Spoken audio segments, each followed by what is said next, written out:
warahmatullahi wabarakatuh. Guess who's back? We meet again. But today I'm not Miss Astrid ya. I am Dr. Astrid. I wanna give you a little medical checkup.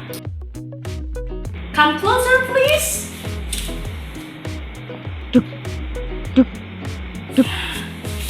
Alhamdulillah, jantung kalian ternyata berdetak dengan normal. Tapi jika ingin lebih sehat lagi, kalian harus rajin olahraga dan makan makanan yang sehat ya.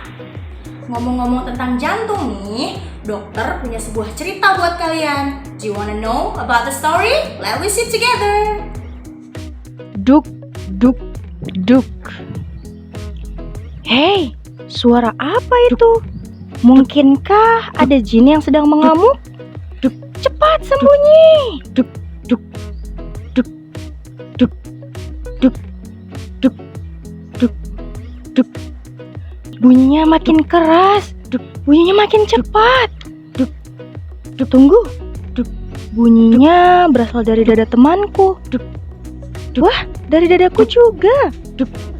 Apakah seseorang meletakkan mesin pemukul ke dalam dadaku? Hahaha, sebenarnya bunyi itu dihasilkan jantung. Jantung berada di sisi kiri dada kita. Ukurannya kira-kira sekepalan tangan. Jika jantung kita tidak berdetak, kita tidak bisa hidup. Hai, aku jantung. Senang berkenalan denganmu. Duk, duk.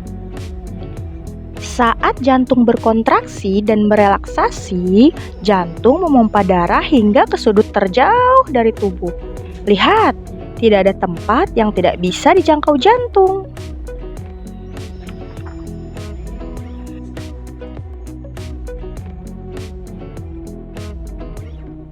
Jantung kita harus selalu berdetak.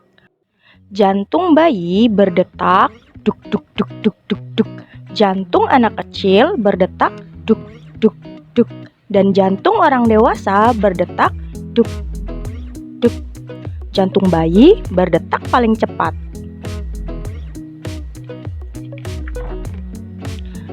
Apa tugas darah dalam tubuh kita?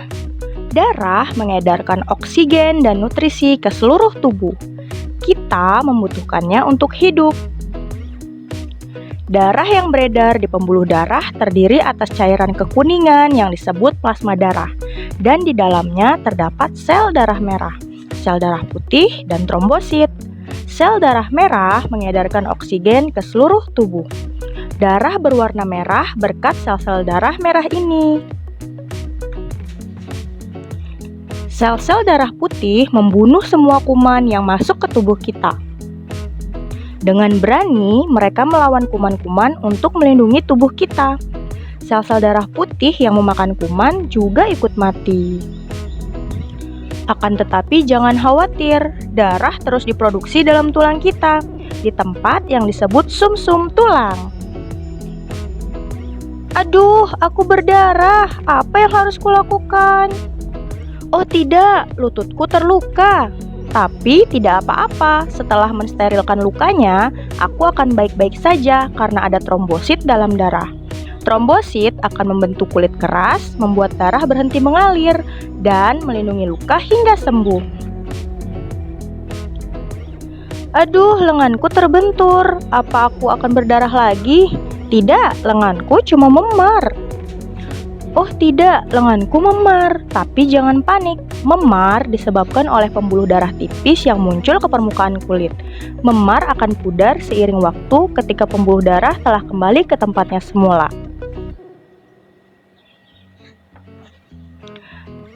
Suara ini menunjukkan kita sehat. Jadi, ayo kita lari sekencang-kencangnya dan bermain sesuka hati. Now I have a question for you. How many heart do you have? 1, 2, or 3? And why do we need a heart inside our body?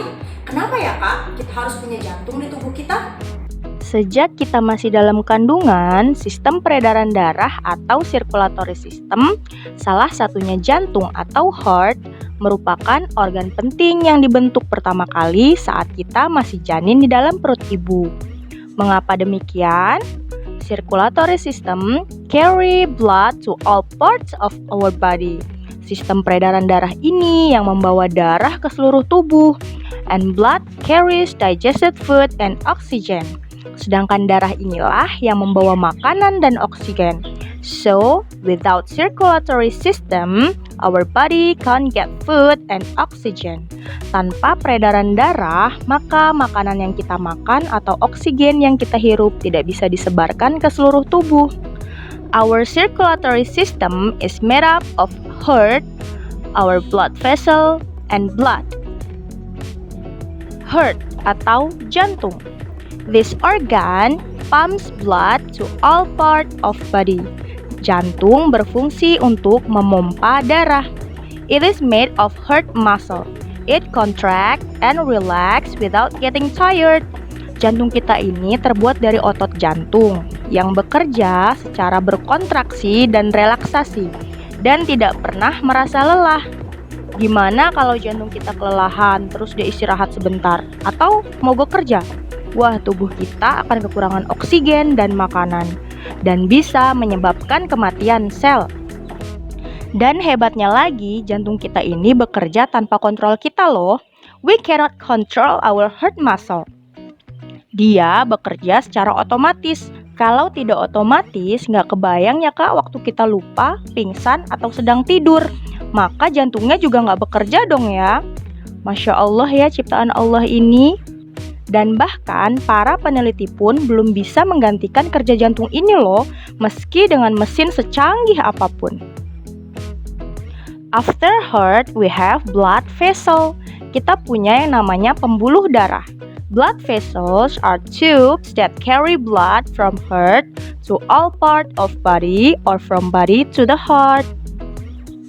Pembuluh darah ini merupakan sebuah tabung atau pipa yang membawa darah. Alirannya bisa dari jantung ke seluruh tubuh atau dari seluruh tubuh ke jantung.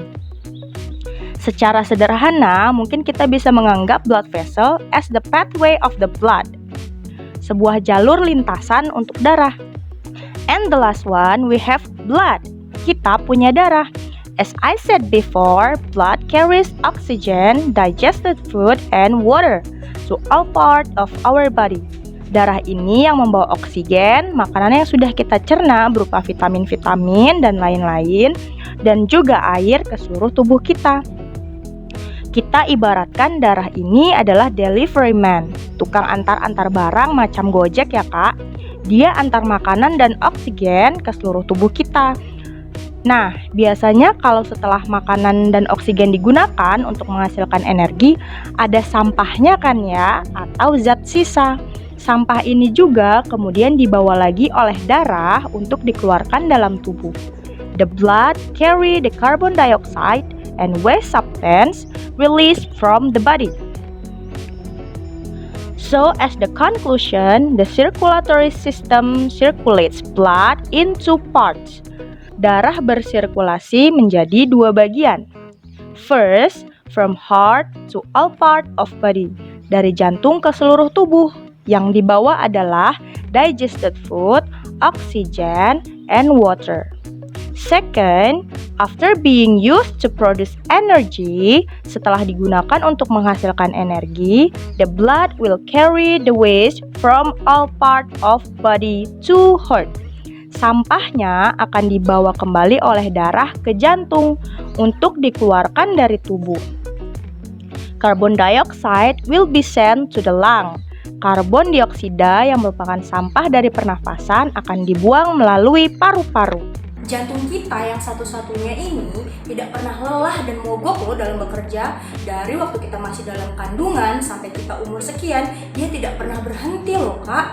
Bayangin, kalian aja kalau disuruh belajar tanpa henti pasti lelah kan? Sedangkan jantung kita tidak pernah lelah dan tidak pernah mogok bekerja. Coba mesin macam apa yang bisa seawet itu kalau bukan mesin ciptaan Allah? Tadi Miss bilang salah satu cara kita bersyukur adalah dengan beribadah. Nah, beribadah macam apa nih yang kalian tahu? Salah satunya adalah dengan sholat. Apakah kalian tahu bahwa dalam penelitian di sains, gerakan-gerakan sholat ini dapat menyehatkan jantung kita dan melancarkan sistem peredaran darah kita? Makanya saat kita sholat, kita harus khusyuk, menikmati setiap gerakan sholat, dan jangan malas-malas lagi. Jadi saat sholat bukan hanya pahala yang kita dapatkan, tapi juga tubuh yang sehat, jantung yang kuat. So this is what we should learn today about our circulatory system. We have heard blood vessels and blood. So let's we meet again with another great knowledge. Kita akan bertemu lagi dengan ilmu-ilmu sains yang lain. Dr. Astrid undur diri ya. Let's we meet again another week. Assalamualaikum warahmatullahi wabarakatuh.